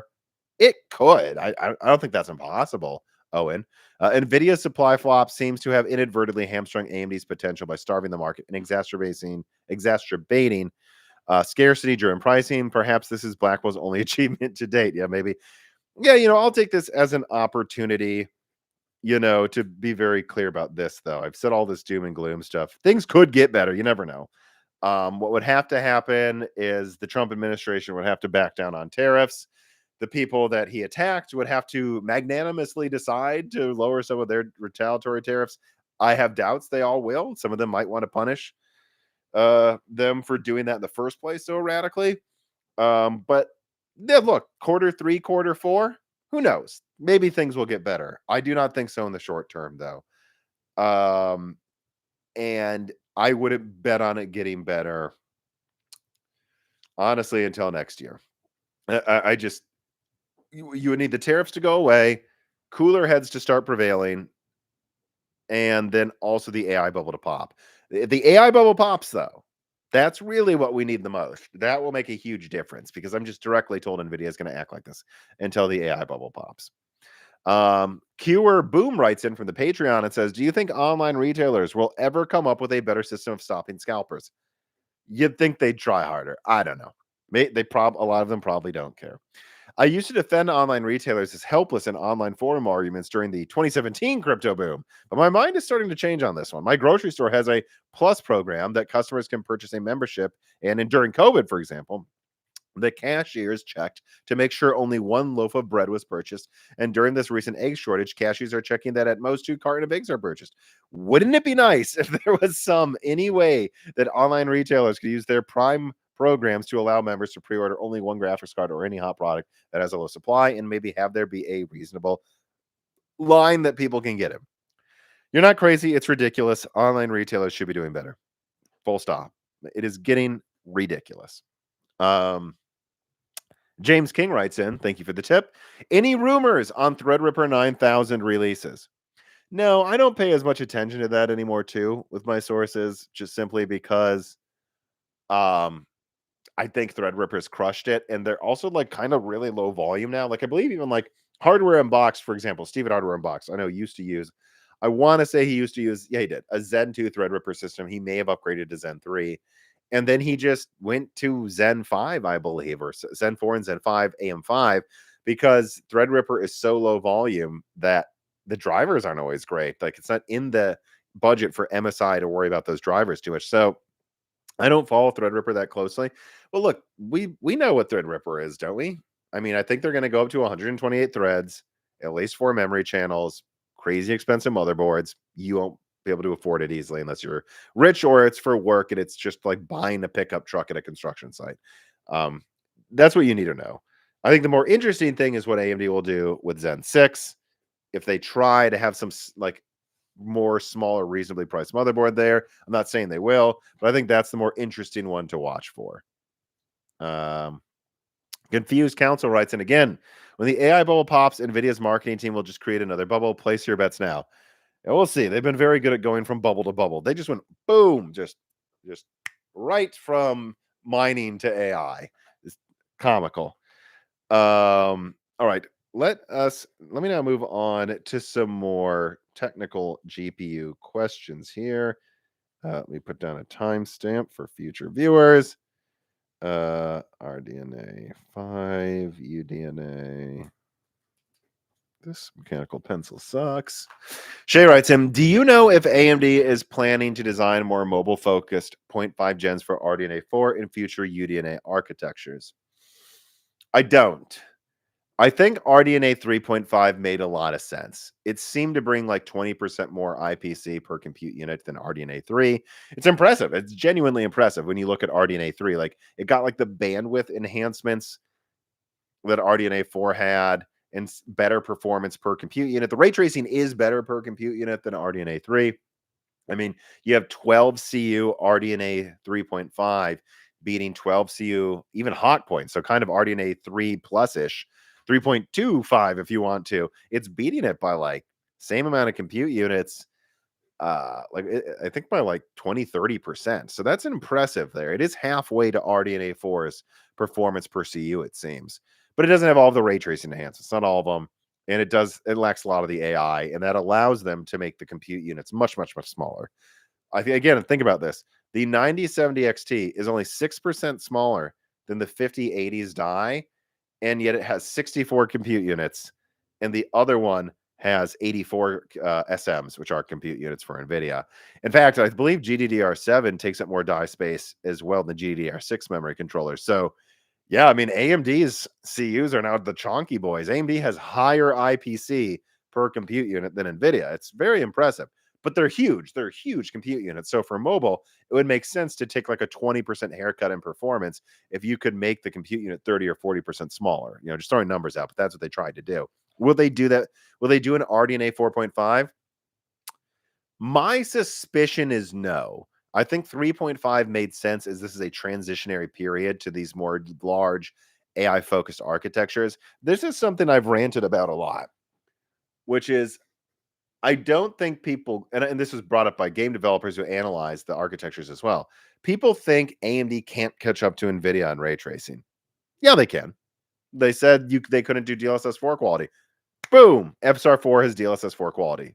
In some examples, it's better. Some examples, NVIDIA is better, but they've pretty much caught up, just like that. Why have they been able to do that now, but they couldn't with FSR 3.1? Well, FSR 3.1 is basically magic. It could even compete with better than DLSS 2.4. I mean, it was crazy that they even did that because they weren't using hardware acceleration. AMD has not been budgeting the die space to be good at ray tracing. You know, for example, the RX 7600 is about the same performance as an RTX 4060. They trade blows, and yet it's only like a 20% larger die, but it's a whole node worse. 6 nanometer versus 4 nanometer. And 4 nanometer, I don't remember the density, but it's like, I think 50% more dense. I don't know. It's a lot more dense. And so how is AMD managing with a similar sized card to have the same performance? Well, it's a little less efficient and way worse at ray tracing. I mean, look at the 7900 XTX. The 4090 has a 20% larger die than the 7900 XTX. And the 7900 XTX is also using like 6 nanometer for a large proportion of its die total silicon. That's crazy. Like that NVIDIA is like 20% faster while using 20% more die space and better memory, GDDR6X, and it's not using 6 nanometer. Why is that? Because Nvidia is using a lot of that silicon for ray tracing. And so AMD was always knowing that they're the budget brand and they had to be able to make their cards cheaper, which means a smaller die.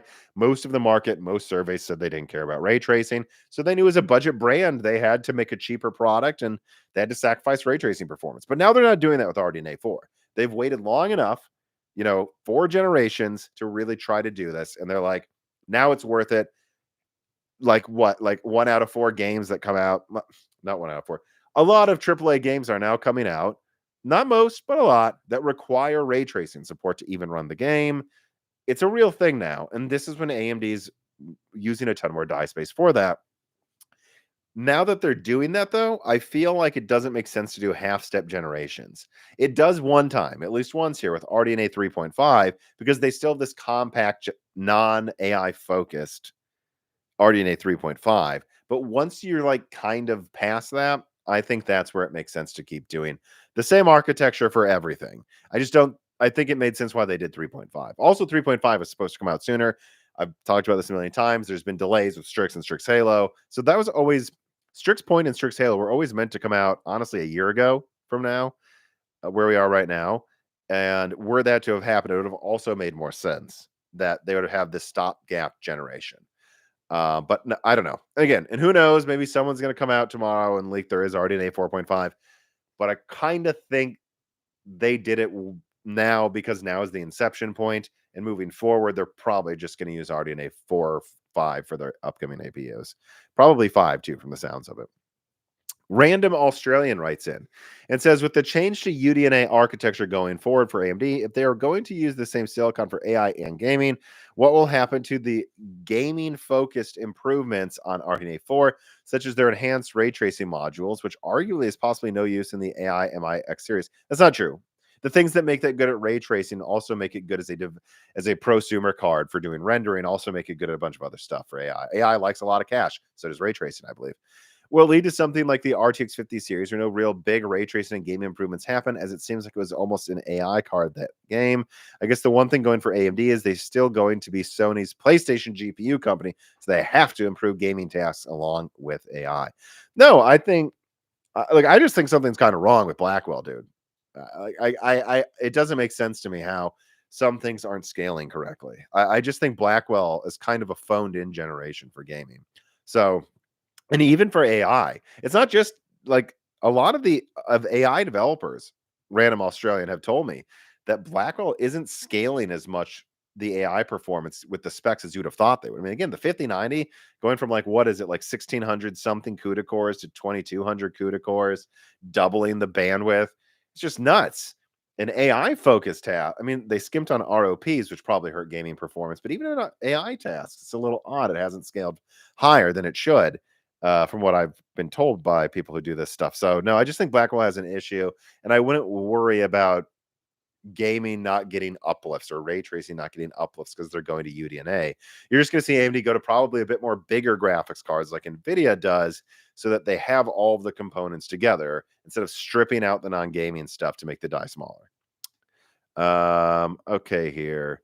So let me see what this next tipped question is before I go through some more of these. All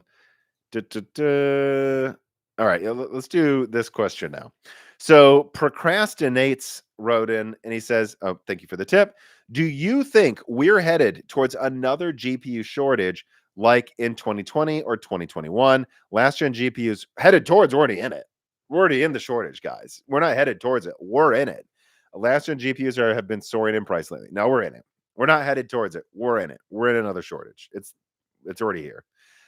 Quick Jumper writes in for the Patreon and says, hi, Tom. I'm curious about AMD's long-term GPU strategy. Well, there's excitement around RDNA 4, and AMD seems positioned for financial success in the near term. I'm concerned about NVIDIA's massive AI-driven war chest. Once the AI market eventually cools down, do you think NVIDIA will use their accumulated resources to outspend and outmaneuver AMD in the consumer GPU space? Maybe.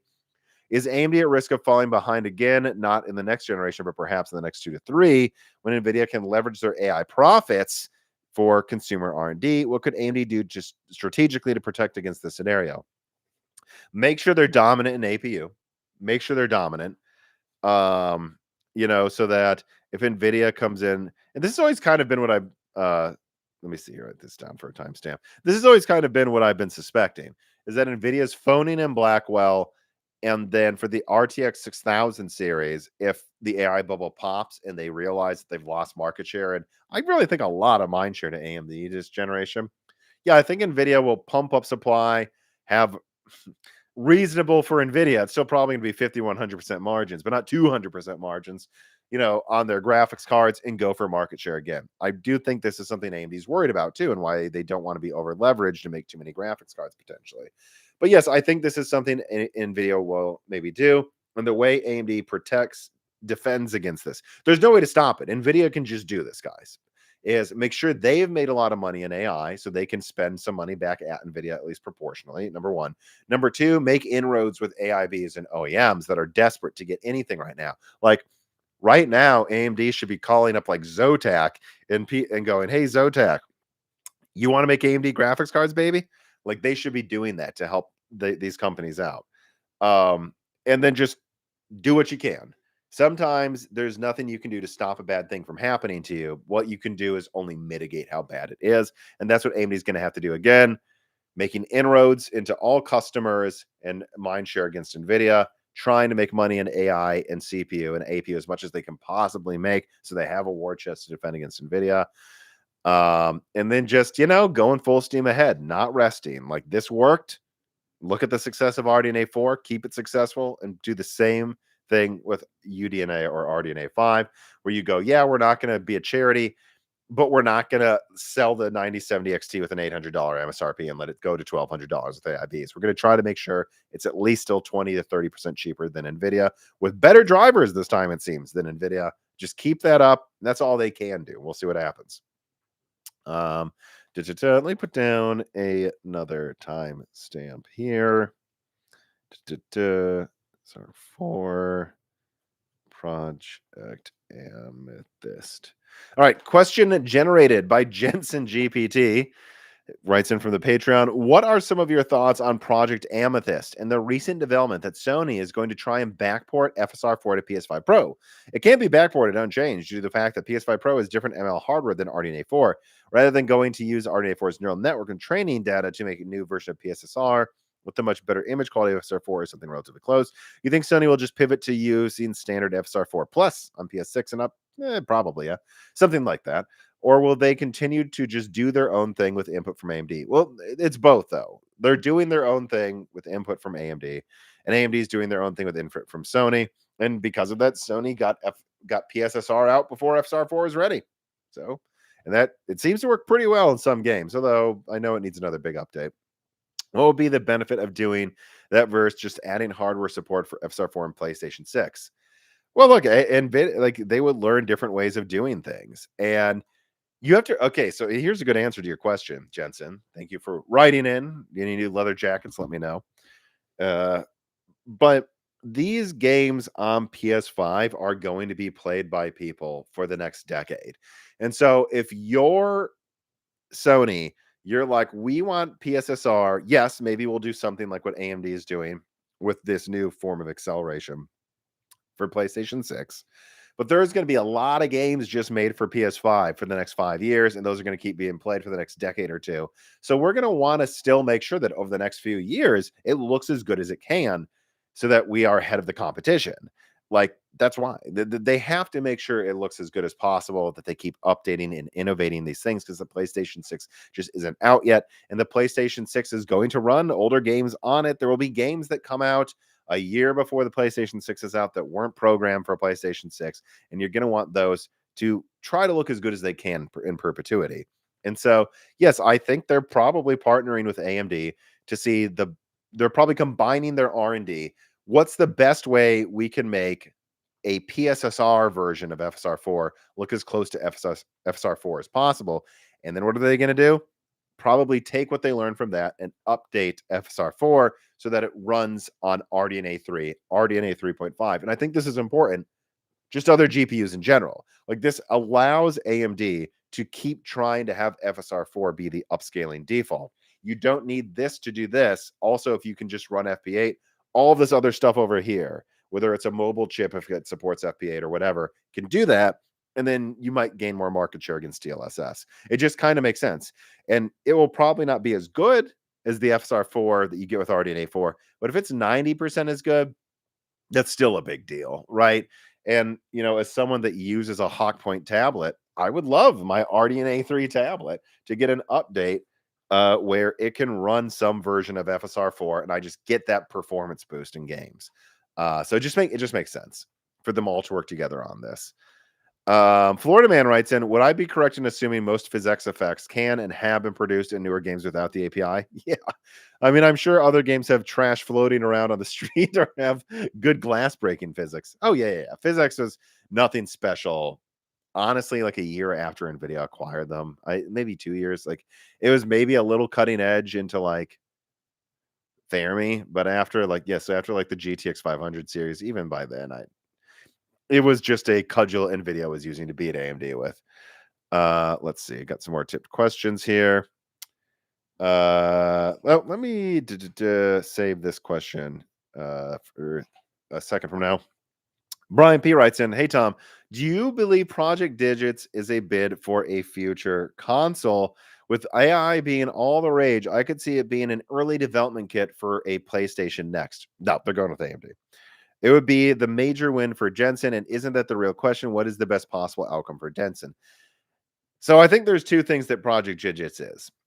And let me add a new time stamp here. Oh, I'm running out of paper, so I'll just do this.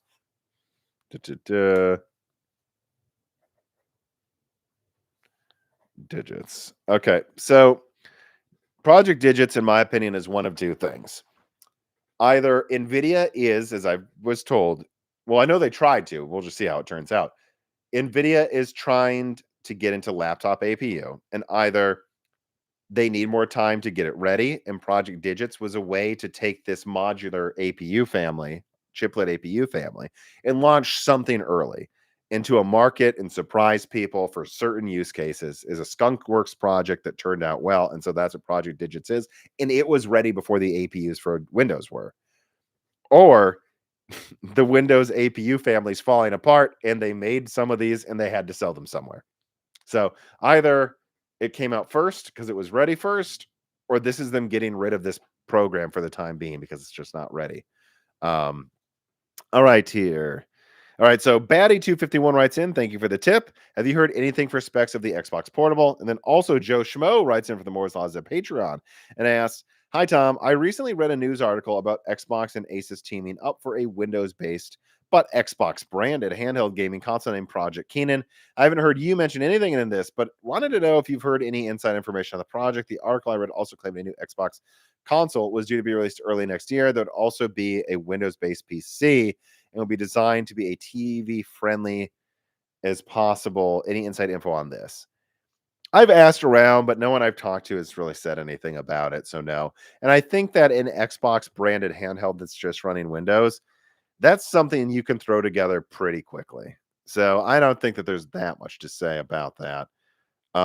As for specs, I don't know what they're going to do, because the problem I have is there a point in making it backwards compatible with Xbox? Really? You know what I mean? If it's just going to run Windows, aren't 90% of Xbox games on Windows at this point? Anyways, my guess is they would just have some custom version of like Strix Point, if that's coming out next year, or maybe some Medusa Point thing is probably what they would do. Let me see. I think we got another question here, don't we? Yes, we do. Okay, Leon writes in, do you think that the next desktop Intel CPU will be solid? I mean, after Arrow Lake refresh. Guys, what do you want me to do here? I was excited for Meteor Lake, and then months before it came out, I told you I told you guys that Meteor Lake was going to suck and that it might not even beat Hawkpoint, and it ended up not even really beating Phoenix, which is pathetic, actually, in my opinion. And then I was excited for Lunar Lake, and Lunar Lake has turned out pretty well. Lunar Lake actually hit the performance estimates I was told it would. Thank God. But ultimately, a Z2 Extreme is probably better than Lunar Lake, while using less energy than Lunar Lake in a lot of scenarios. So it's not really doing anything new AMD can't compete with, will costing more to produce. And then Arrow Lake, I heard would be good. They fumbled the ball on IPC. I could not believe what it ended up getting. And so, look, go to my channel, search in the channel search bar, Nova Lake. Whatever I've said, that's what I've heard. And I hope I do. I know people like to pretend I don't. I do hope Nova Lake turns out very well. And it's aiming to do a lot of big things. It's aiming, to my memory, like for another large IPC increase, for higher core counts, for possibly, I think, on that one. But then also, more importantly, for ELLC, that's something I exclusively leaked, I believe in 22 or 23. Their competitor to Vcache. So Nova Lake's going for they're trying it out here, people. They're going for it. But I can't promise you it's going to turn out. I mean, how can I after all of these launches? I can't promise you it's going to turn out. I just hope that it does. Watching none live, by the way. If I'm the company, I'm going to. Okay. Well, Intel bankrupt before next gen. We'll see. I think they're going to do a lot of cost cuts. All right. Sheriff Lotvi writes in and says, simple question. What laptops would you recommend at the $800 to $1,000 range? I'm looking for something that can do good performance gaming at 1080p, depending on your recommendation. So if you're looking for a laptop in that price range, I don't really think AI9 365. I don't really think Strix gets that cheap, but you can sometimes find it in a laptop for around 1,000, right? Let's see. Oh, what's this? This is on Amazon.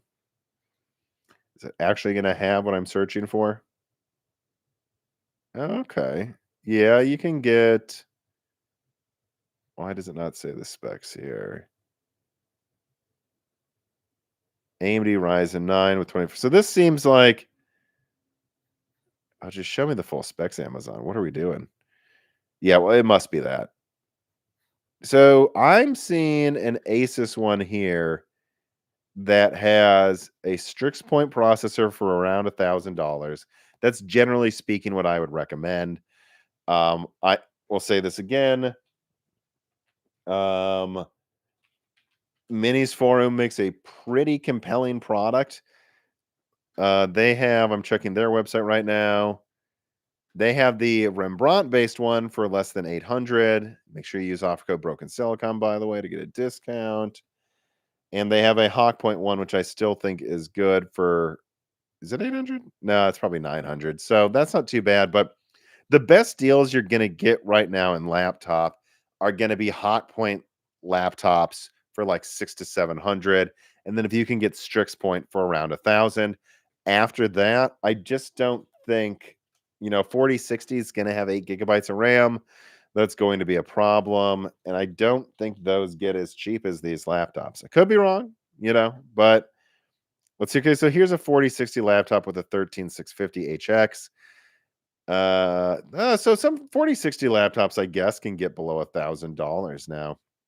Generally speaking, I'd still recommend looking for a Strix Point one around $1,000, or if you really want to maximize it, Hawk Point around 700. Although Hawk Point will not always be good at 1080p, Strix Point always will. So that's really the best I can recommend for you. But I am surprised the 4060 laptops are getting there now. Is there any though that come with like an 8845HS? Because that would actually be a real combo if you really do need this for gaming. Oh yeah. So you can get, so look, if it really is for gaming, I would get a Hawk Point 4060 laptop. I'm seeing one here. I will even get the link for you, Sheriff Lotfi, and put it in the chat. I think this should even be when the video replays. I'm not saying this is the best price I've seen, but look, for less than $1,000, you're getting a 1 terabyte SSD, a dedicated 4060, and a Hawk Point 8-core CPU. I don't think you're going to do much better than this. And I would stay away from anything with less than 8 GB of RAM in a laptop. Don't get a 3056 gigabyte right now. It's 2025. Those were like really the last time you should have considered that, as in discounted models 2 years ago. Yeah, that is what I would recommend. This will, look, I have a 4060 behind me there. That thing will do. Actually, it's not behind me. It's next to me here in a external dock. I've been testing a mini PC with Oculink. the 4060 will crush 1080p. So I think I would recommend this. If this is your primary system and you're actually gaming, you don't have a desktop. Like this is your only system that you have for gaming. I would recommend some like $900 laptop with a 4060 and hot point. If it's not always meant for gaming, Strix Point, I would get for the same price, so you don't have to deal with a dedicated graphics card. But I think you're doing pretty well there. Yeah, and I see people arguing in the live chat. But what about 32 gigabytes of RAM? You're not getting that with a 4060 for below 1,000. If you can, get that. You know what I mean? Get that. And I'm seeing some people mention Kraken as well. Yeah, look, Kraken's better than Hotpoint if paired with a dedicated graphics card. But I think I've heard that's going to go mostly to business PCs for the most part in supply right now. So I don't know how large the supply will be for 350 laptops, and I'm guessing Hotpoint will be a bit of a better deal short term.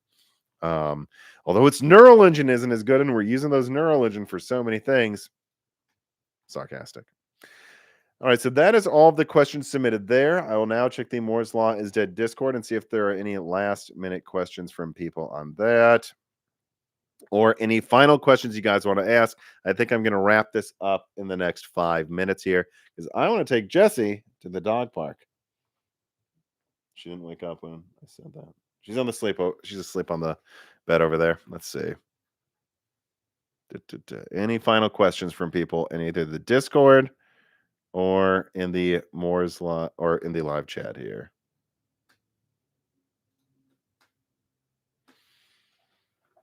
Any news on potential Navi Ultimate later this year? Listen to the last Broken Silicon. Jay Chimpanzee. The most logical reason to explain.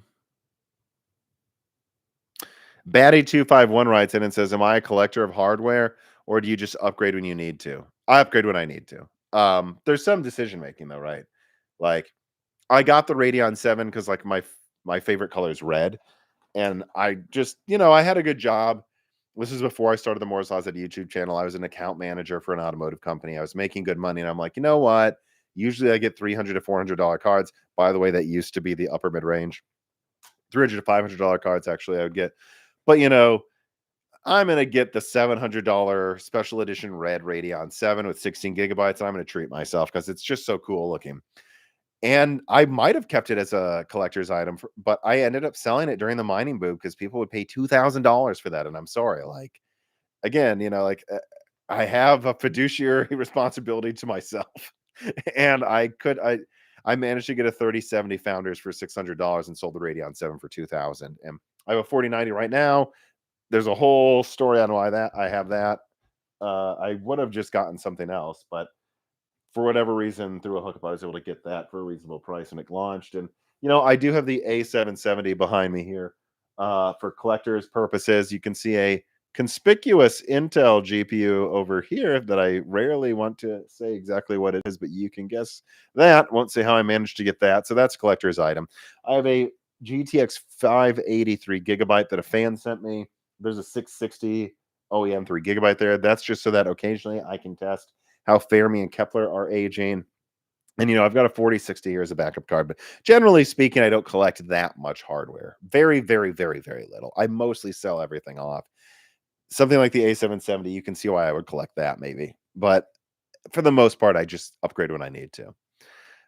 Jeb writes in and says, in developing your view, industry effects on the reciprocal tariff policies current and projected, did you factor in the Stargate AI project?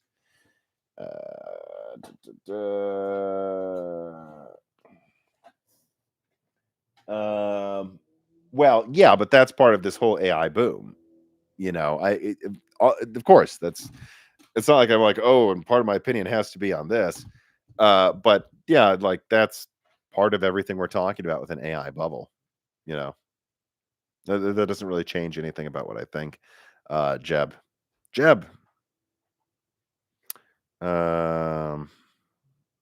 Do you think AMD made a mistake selling Global Foundries? No, I think that was one of the best decisions they have ever made. AMD is doing pretty well. How's Intel doing with that anchor of a foundry attached to them? They made a very good decision. AMD did. I have a 9070 XT set to minus 30% power consumption. It's extremely efficient. only using 170 watts, power draw just 50 watts above my old RX 6600 overclocked. Yeah, if you tweak the 9070, I think you can see why it's priced not much lower than the 9070 XT. It's honestly not the worst question. I mean, the worst deal. Carrie Nosugata writes in, with AIBs laying off workers, any idea what's going on at deep desktop SIs and OEMs due to a lack of GPUs? So OEMs can get by with like laptop sales, and they have preferential treatment to receive GPUs. At desktop system integrators, yeah, they're hurting as well. They're hurting as well. This is a question from the Moore's Laws at Discord, which again, if you join for $2, you can ask questions right now for free of me. In addition to getting all of that other content. But yeah, I think system integrators are hurting as well. Carrie Nosugata. Rye Hill Shy Bowles writes in and asks, question, do you go live on Fridays to pay for a nice dinner for the girlfriend over the weekend? I do everything to pay for a nice meal for my girlfriend every night. Rye Hill Shy Bowles. How dare you assume it's just Friday? All right, let's see here. Can Intel 18A save the market from supply shortages? No, I don't think so. To whole doll hairs. When TSMC is at max capacity, this is Jordan M writing in, does that mean for that node, or do other nodes like 7 nanometer have space? 6 nanometer has space. 6 nanometer has space. That's why I've been very outspoken that I think AMD needs to pump out 7600 XT, 16 gigabytes for $300, even if they rebrand them and overclock them as a 9050 XT. Again, 16 gigabyte. Pumping those out at 300 makes way more sense than some 9060 XT 8 gigabyte for 350 or something, or whatever they would sell it for. For sure, if AMD wants to keep up, they need to just make more 6 nanometer cards. And the best one they can make right now is the 7600 XT.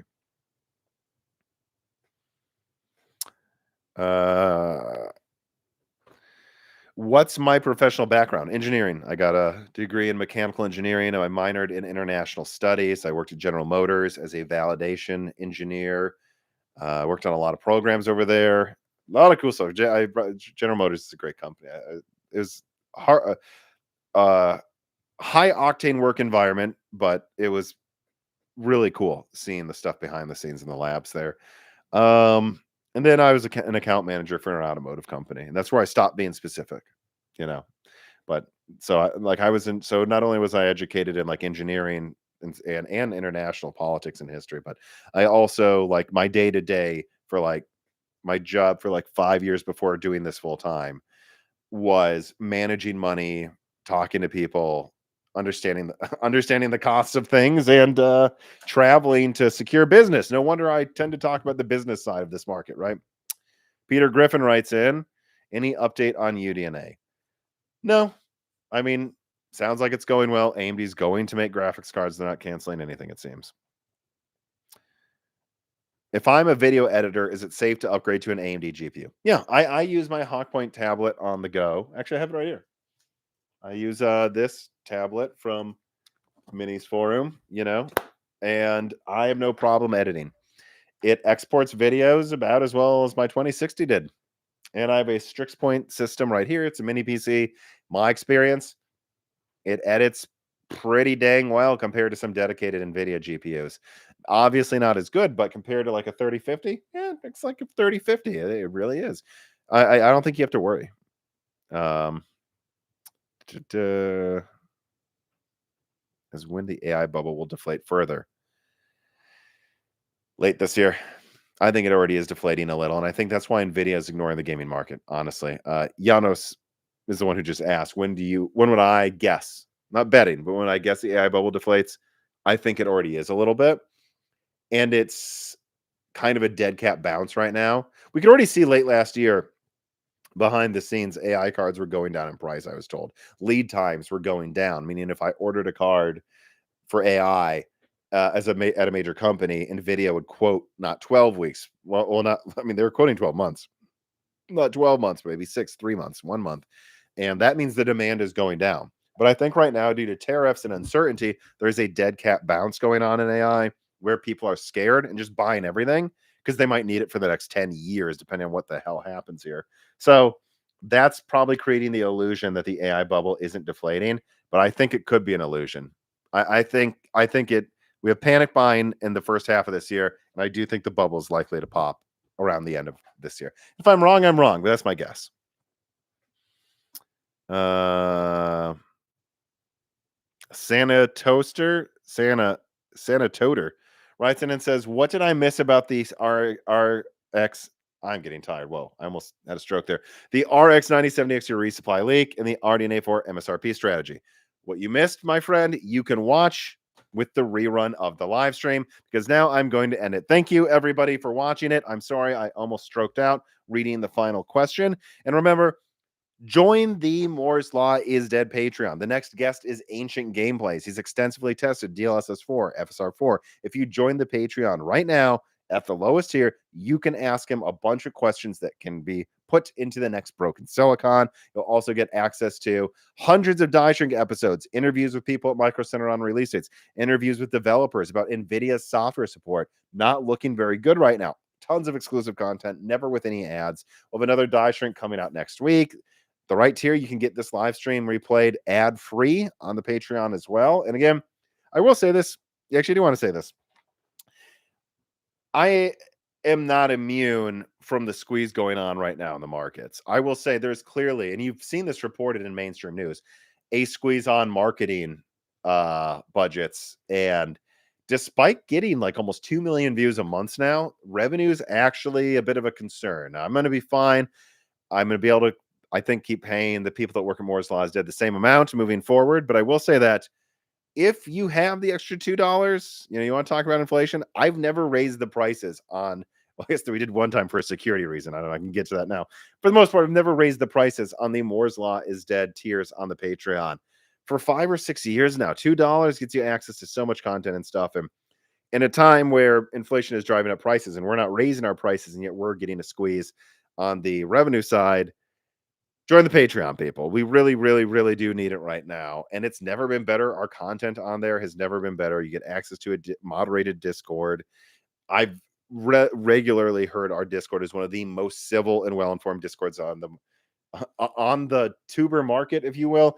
I mean, we have Intel, AMD engineers, Nvidia engineers, developers that just talk with you and me and Dan on the Moore's Law is Dead Discord. So again, $2 gets you access to that. $4 gets you access to even more content. And there's other tiers for the people who have the money to do that. This year, for the channel to grow, we need the Patreon to grow, because it's very clear that the other areas are not going, the world's a scary place right now. So please, I really do mean it. You're not just paying me. You're not just paying Dan in the United States, by the way.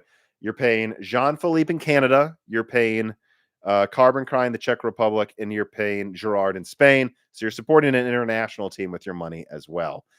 So just had to do that spiel. But of course, also subscribe to Moore's Law is Dead on YouTube. Ring the bell button. Check out the sponsor. Even just clicking on that link helps. And well, see you next time. Have a good weekend, everybody.